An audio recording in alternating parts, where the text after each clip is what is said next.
ça veut dire qu'il y a quelque chose qui se tramait derrière lui. Mais c'est maintenant que nous constatons des choses que nous décrions aujourd'hui. Parce qu'on n'insulte pas le passé. Nous l'avons vécu, nous l'assumons. C'était un beau compagnonnage. Et jusqu'à présent, c'est cette famille-là que Khalifa a insufflé en tant que président de la conférence des leaders. Ses amis parlent de la conférence des leaders comme si c'était effectivement un chef. Mais c'est d'un commun accord qu'on l'avait désigné comme président de la conférence des leaders. Et ça, il n'y avait aucune subordination, il n'y avait aucune ascendance sur nous. Alors, le communiqué excluant Tahaout Sénégal de Yewwi Askan Wi est un torchon. Qu'en dites-vous? Bon, chacun est libre de traiter de caractériser ce qu'il veut caractériser. Ça, c'est une liberté qu'on tolère. C'est une liberté qu'on tolère. Comme vous le savez, au niveau de l'Assemblée nationale, il nous arrivait de décrier des choses. Alors que c'était des documents officiels.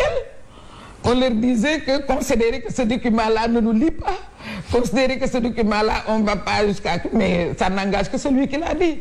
C'est sa responsabilité. En tout cas, nous prenons l'opinion à témoin de tout ce qui se passe. Et l'opinion n'est pas du... Aujourd'hui, elle est en train d'apprécier et de constater les choses telles qu'elles se passent. Et pour parler un peu de Ousmane Sonko, est-ce que vous l'avez rencontré depuis qu'il est dans cette situation bon, comme vous le savez, c'était difficile. Moi, dès que j'ai appris qu'il était hospitalisé, je me suis rendu sur les lieux. Mais c'était difficile. Et dès lors qu'on n'a pas de papier, parce que comme vous le savez, vous l'avez même relayé au niveau de vos antennes.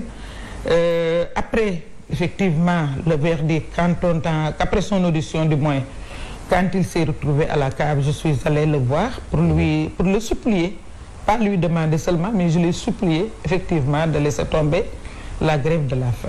Et vous êtes aussi pour qu'il arrête la grève de la faim? Je suis pour qu'il arrête, parce que lui, il fait de la résistance et il a besoin de toutes ses forces avec nous. Alors donc, je suis contre tout ce qui pouvait l'affaiblir.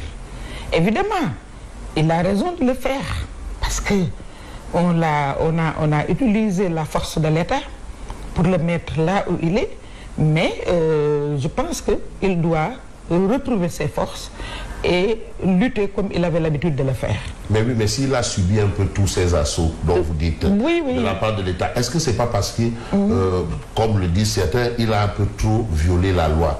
Et vous le savez, comment il respecte pas la loi. Comment il a violé la loi? En s'attaquant à des magistrats, en s'attaquant à des hauts gradés de l'armée, en refusant par exemple d'obtempérer quand il fallait obtempérer. Non. Ousmane Sonko, moi je ne suis pas d'accord sur votre appréciation. Non, parce qu'en fait, il ne respecte pas la loi. Il ne s'est pas attaqué. Non, quand il s'est senti visé par quelque chose. Parce que je vous ai dit tout à l'heure, quand quelqu'un qui n'est pas dans la magistrature, ce que représente la magistrature, pour tout ce que représente la magistrature, quelqu'un se permet impunément de dire je fais sortir un tel et les juges le regardent, la magistrature regarde ce monsieur utiliser la justice, c'est-à-dire se substituer à la justice, on le regarde, c'est tellement écœurant. Moi, ce que je crains, c'est qu'au-delà de Ousmane Sonko, que ça puisse écœurer les populations ou bien les partisans de Ousmane.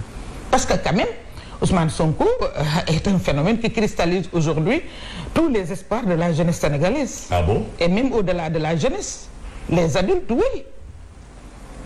Donc, si on dit que je peux aujourd'hui, de mon fauteuil, le libérer, et c'est moi qui vais le libérer, alors qu'il n'est ni la justice, ni la magistrature, quand même, on a quelque chose à dire sur cette justice. Mais ça peut être par la voie de la négociation, ça peut être aussi par Mais la justice n'a rien à faire avec la négociation. La justice ne subit aucune pression. En tout cas, c'est ce qui nous rassure, nous autres populations. Ce qui nous rassure, c'est que la justice, comme je vous l'ai dit, s'adosse sur le principe de la primauté du droit. Pour ne subir aucune pression, pour rester forte. C'est ça qui nous rassure. C'est ça qui rassure les investisseurs. C'est ça qui rassure les oppressés, qui peuvent croire à tout moment que justice sera faite. Donc je pense que personne, fût-il le président de la République qui est la clé de voûte des institutions, n'a le droit d'utiliser cette justice pour régler des comptes. Mais oui, mais par la voie du dialogue, on peut peut-être régler un certain nombre de décisions. Mais la voie du dialogue, à condition que la personne ait la liberté de dialoguer. Mais on ne peut pas dire, et dans les discours, on l'a entendu, oui, dites, un tel a raison parce qu'il est parti au dialogue. Maintenant, voilà, maintenant, un tel qui n'est pas parti au dialogue est emprisonné. Est-ce que c'est ça? Est-ce que c'est ça la justice? Est-ce que c'est ça un état de droit? Or, nous avons quelque chose de commun, Fabrice, qu'on ne peut pas se partager. Nous avons la République en commun. Et la République est adossée sur l'état de droit. La République est souveraine. La République a ses institutions, des institutions que nous voulons fortes. Chacun de nous, au niveau des candidats, prône une République forte. En ce qui me concerne, moi, je prône la séparation des pouvoirs. Vous le verrez très bien défini au niveau de mon programme. Je prône la séparation des pouvoirs. Mais il n'y a pas de séparation des pouvoirs. Moi, je prône ça. Que les juges, que la magistrature fasse ce qu'elle a à faire. Parce que le président de la République n'a jamais invité la magistrature, les magistrats à la table du Conseil des ministres. J'ai appartenu au bureau de l'Assemblée. En aucun moment, on a invité un magistrat dans une réunion du bureau de l'Assemblée. Que le pouvoir judiciaire fasse ce qu'il a à faire. Que le pouvoir législatif fasse ce qu'il a à faire. Que l'exécutif fasse ce qu'il a à faire. C'est ça une république. Et on ne peut pas faire l'impasse sur ces républiques que nous avons en commun. On ne peut pas faire l'impasse sur l'état de droit. Cette république l'état de droit est transversal. Et c'est le socle de cette république. C'est le socle de la marche du gouvernement. C'est cet état de droit qui régit les hommes, qui régit notre bon vouloir de vivre ensemble, en commun. Il le faut. Il y a en plus, et qui fait la belle image du Sénégal, c'est la démocratie. Il faut que nous soyons un État démocrate. Il y a quelque chose qui a changé entre-temps? Non, c'est-à-dire que... La démocratie est toujours la démocratie. Non, il y a un recul démocratique. La démocratie... Les élections se tiennent en Afrique. La démocratie... Non, il y a des pratiques qui sont contre la démocratie. Ces pratiques-là, qui violent l'état de droit, sont contre la démocratie. C'est par rapport à ces pratiques que nous parlons de recul démocratique. Et il y a des acquis démocratiques qu'on ne nous a pas donnés sur un plateau d'argent. Il y a des combattants ici au Sénégal qui ont combattu pour rendre forte la démocratie, pour faire avancer la démocratie, pour obtenir des acquis démocratiques. Tous ces acquis démocratiques ont été bafouillés. Il y a un net recul démocratique. Le mal est si profond? C'est très profond. Quand la liberté d'expression est privée à l'opposition. Aujourd'hui, quand on parle, même quand je parle tout de suite là avec vous, je choisis mes mots.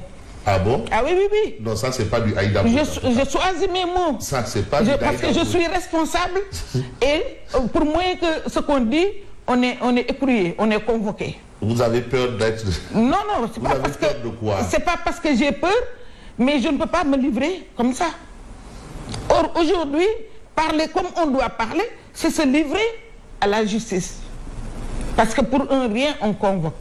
Parce que je ne parle pas de violence. Moi, je bannis la violence.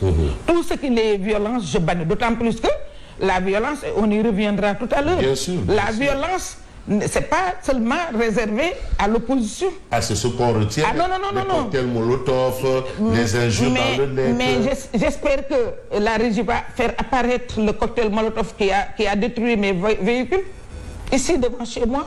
Ici devant chez moi, c'est un cocktail Molotov qu'on a introduit dans la voiture. Alors que vous êtes de l'opposition. Alors que je suis de l'opposition. Est-ce qu'on peut dire que Ousmane Sonko a demandé à ce qu'on envoie des cocktails Molotov chez Aïda Mbodj? On ne peut pas le dire. Personne ne peut le dire. Personne ne peut le dire. D'autant plus que au lendemain de l'attentat perpétré ici chez moi, qui est criminel, Parce que vous connaissez nos maisons commencées. Absolument. C'est une maison, on ne dirait même pas que ça appartient à un ex-ministre.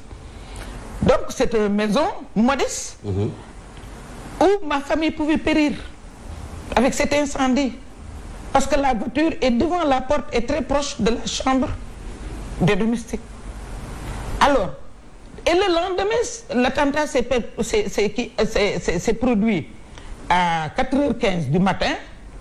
À 8h15, une dame de la majorité présidentielle l'a revendiqué dans sa page Facebook. Non. Je vous assure. Et vous avez porté plainte contre la dame? Bien sûr. Mais qu'est-ce que ça va donner? Rien. Il n'y a même pas d'instruction. Mieux, en faisant ma déposition à la police de Dieuppeul, j'ai demandé à l'adjoint du commissaire qui m'entendait, est-ce que je dois faire une autre plainte pour la cybercriminalité? Me dit, madame, la cybercriminalité fait partie de la police. Ça veut dire que peut-être il va partager ça.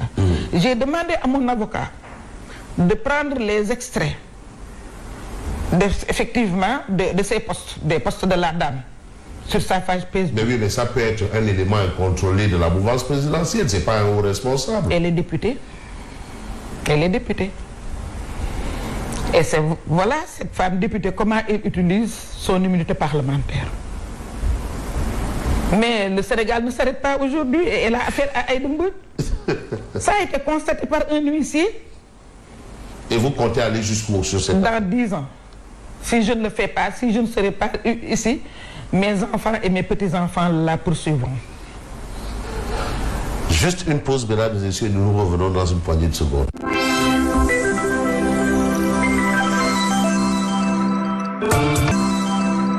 Mesdames et messieurs, vous suivez toute la vérité. Je rappelle que nous recevons le docteur Aïda Mbodj, candidate à la présidentielle, pour le compte de son parti politique And Sahel Ligue. Et tantôt, nous évoquions cette question de violence dans l'espace politique. Mais certains qui vous disent que cette violence qu'on a au verbal, violence même meurtrière, c'est avec l'avènement du président Ousmane Sonko. Est-ce qu'ils ont totalement tort? Il n'y a pas encore avènement du président Ousmane Sonko. Ousmane Sonko, comme quiconque est dans l'opposition, Ousmane Sonko n'a jamais demandé à quelqu'un d'aller brûler un bus. Et son parti... Non, c'est-à-dire que ça, même les gens l'ont théorisé, ça c'est son engagement personnel. C'est-à-dire, je ne recule devant rien. Moi, quand on me menaçait vers les années 2013, 2014, tu en sais quelque chose, Fabrice.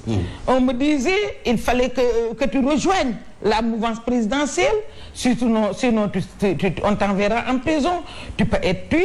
J'ai été victime de menaces de mort. D'ailleurs, même avec cette vague de la CRI, vous aviez été fouillé. Oui, j'ai été fouillé.